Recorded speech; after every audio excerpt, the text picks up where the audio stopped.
Assalamualaikum warahmatullahi wabarakatuh. Saya Edi Gigi Pratama, NPM 1808101066. Di sini saya akan mempresentasikan PPT dari Pak Faisal Mutakin mengenai audit teknologi informasi. COBIT Framework. COBIT 4.1.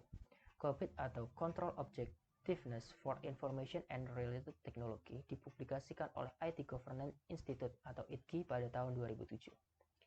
ITGI didirikan pada tahun 1998 untuk membangun standar dan mengarahkan dan mengendalikan IT di perusahaan. ITGI membantu para pimpinan perusahaan berkaitan dengan tanggung jawab dalam IT governance. Definisi IT governance. IT governance merupakan tanggung jawab dari pimpinan tertinggi dan eksekutif manajemen dari suatu perusahaan, struktur organisasi, dan proses yang memastikan bahwa perusahaan yang menopang IT dan meluas strategi dan tujuan organisasi. Fokus pada internal control. Yang pertama adalah COBIT fokus pada internal control yang dapat membantu manajemen untuk mengarahkan TI dalam memenuhi kebutuhan bisnis. COBIT menyediakan good practice berupa aktivitas-aktivitas yang terstruktur yang merupakan konsensus dari para ahli. Good practice ini akan membantu mengoptimalkan investasi IT, TI, memastikan ketersediaan layanan, dan menyediakan pengukuran untuk menilai apakah suatu aktivitas dilakukan dengan baik atau tidak.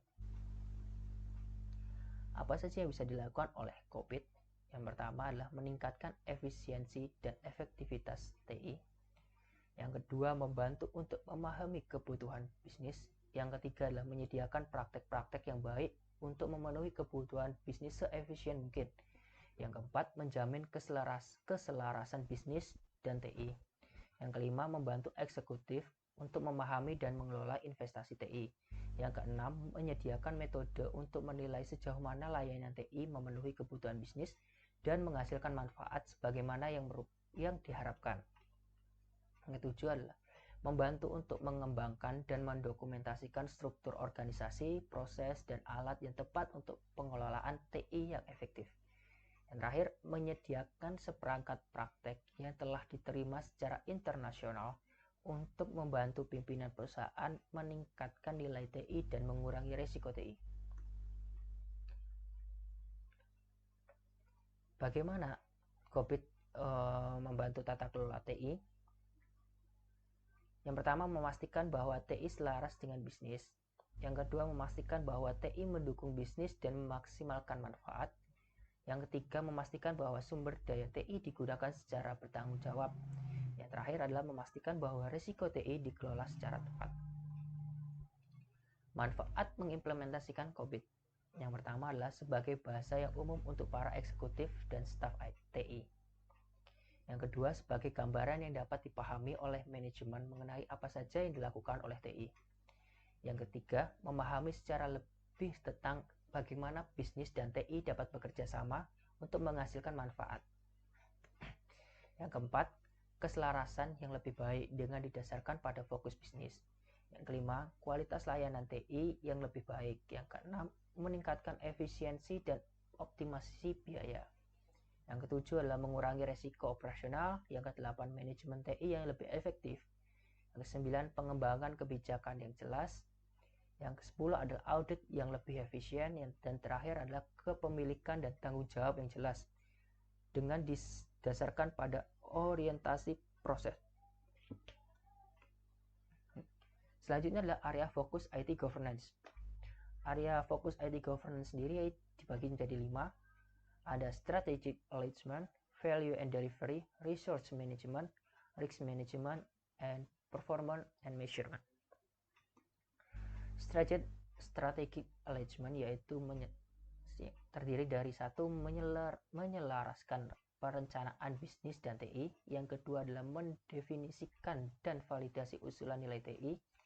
Yang ketiga adalah menyelaraskan operasi TI dan perusahaan. Untuk value and delivery, yang pertama adalah merealisasikan usulan nilai TI. Yang kedua, memastikan bahwa TI menghasilkan manfaat sebagaimana yang telah dirumuskan. Yang ketiga, fokus pada upaya pengoptimalian biaya dan pembuktian nilai TI. Untuk yang resource management, yang pertama adalah mengelola sumber daya TI, baik aplikasi, informasi, infrastruktur, dan personil secara tepat. Yang kedua adalah investasi sumber daya TI secara optimal. Selanjutnya adalah risk management, yaitu kesadaran dan pemahaman para personil perusahaan terhadap risiko. Yang kedua adalah mengelola risiko secara tepat. Untuk yang terakhir, performance and measurement. Yang pertama adalah melakukan pemantauan terhadap implementasi strategi, penyelesaian proyek, penggunaan sumber daya, kinerja proses, dan pemenuhan layanan. Pengukuran kinerja misalnya menggunakan BSC atau Balance Scorecard yang menguraikan strategi ke dalam serangkaian aktivitas untuk mencapai sejumlah tujuan tertentu.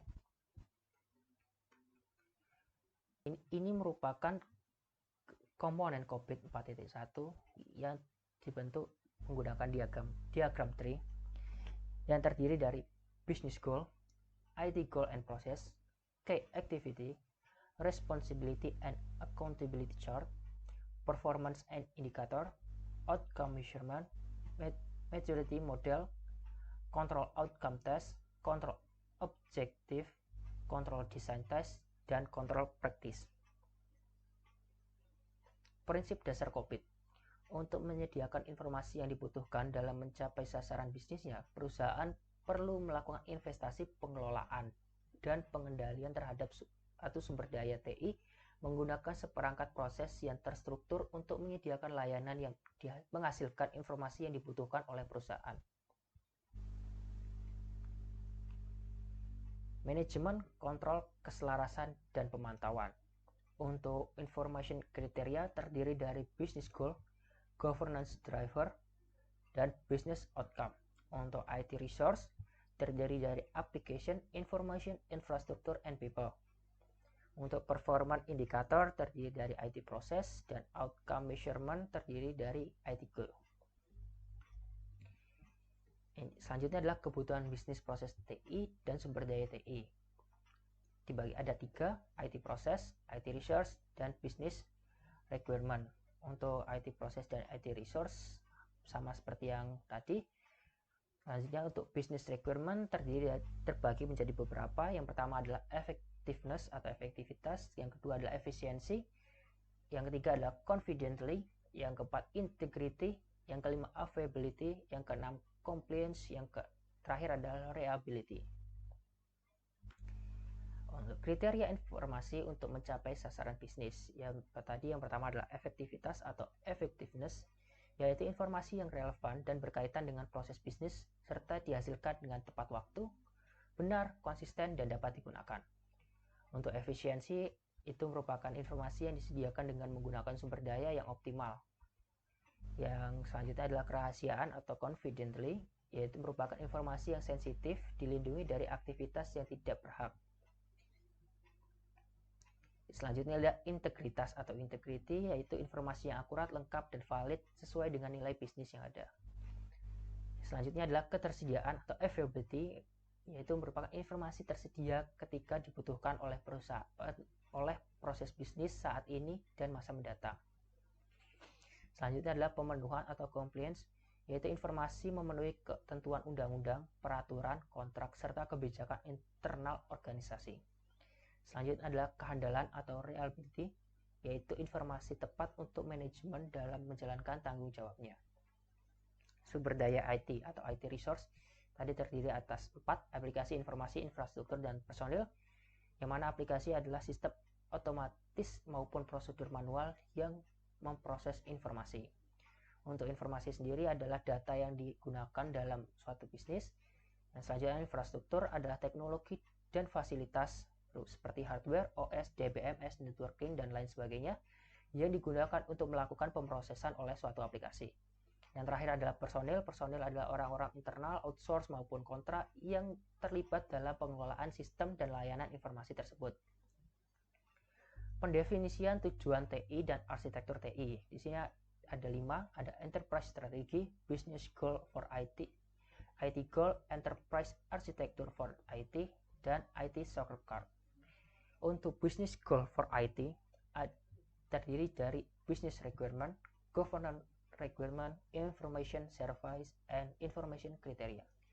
Dan untuk Enterprise Architecture for IT terdiri dari IT Process, Information Application, Infrastructure, and People. Ini merupakan kerangka kerja COVID 4.1 yang mana terdiri dari Business Objective, Governance Objective, Information Criteria, Plan and Organize, Acquire and Implement, Deliver and Support, dan terakhir Monitor and Evaluate. Oke, sini kita akan membahas satu persatu. Yang pertama adalah Plan and Organize atau PO. Plan and Organize menyediakan arahan untuk menghasilkan solusi dan layanan yang mencangkup yang pertama bagaimana TI dapat mencapai sasaran bisnis yang tepat. Yang kedua bagaimana menyelaraskan strategi bisnis TI dan bisnis. Yang ketiga bagaimana mengoptimalkan penggunaan sumber daya. Yang keempat bagaimana setiap orang dan dalam organisasi memahami sasaran dari TI tersebut. Yang kelima bagaimana risiko TI dipahami dan dikelola. Yang terakhir adalah bagaimana kualitas sistem TI yang tepat untuk memenuhi kebutuhan bisnis. Selanjutnya adalah Acquire and Implement, yaitu menyediakan solusi dan layanan. Acquire and Implement mencangkup yang pertama, bagaimana solusi TI didefinisikan, dibangun atau diperoleh, dan diimplementasikan dan diintegrasikan ke dalam proses bisnis. Yang kedua, bagaimana memastikan bahwa proyek baru dapat menghasilkan solusi untuk memenuhi kebutuhan bisnis. Yang ketiga adalah bagaimana proyek baru dapat dilaksanakan secara tepat waktu dan anggaran yang telah ditentukan. Yang keempat, bagaimana memastikan bahwa sistem baru dapat bekerja dengan baik ketika diimplementasikan. Yang terakhir, bagaimana perubahan akan dilakukan tanpa mengganggu operasi bisnis yang sedang berjalan. Yang selanjutnya adalah Deliver and Support, yaitu menyediakan dukungan agar solusi dan layanan dapat digunakan oleh para pengguna. Deliver and Support sendiri mencakup yang pertama adalah bagaimana menyediakan dukungan layanan terhadap pengguna, manajemen data, dan fasilitas operasional. Yang kedua, bagaimana layanan TI sejalan dengan prioritas bisnis. Yang ketiga, bagaimana mengoptimalkan biaya TI. Yang keempat, bagaimana para personil dapat menggunakan sistem TI secara produktif dan aman. Yang terakhir, yang kelima, bagaimana memastikan kerahasiaan, integritas, dan ketersediaan informasi secara memadai. Dan yang terakhir adalah Monitor and Evaluate, yaitu memantau semua proses untuk memastikan bahwa arahan yang disediakan telah dilaksanakan. Monitor and Evaluate sendiri mencakup yang pertama bagaimana menilai suatu proses TI secara teratur dan rutin untuk memastikan kualitas dan pemenuhan terhadap kebutuhan kontrol.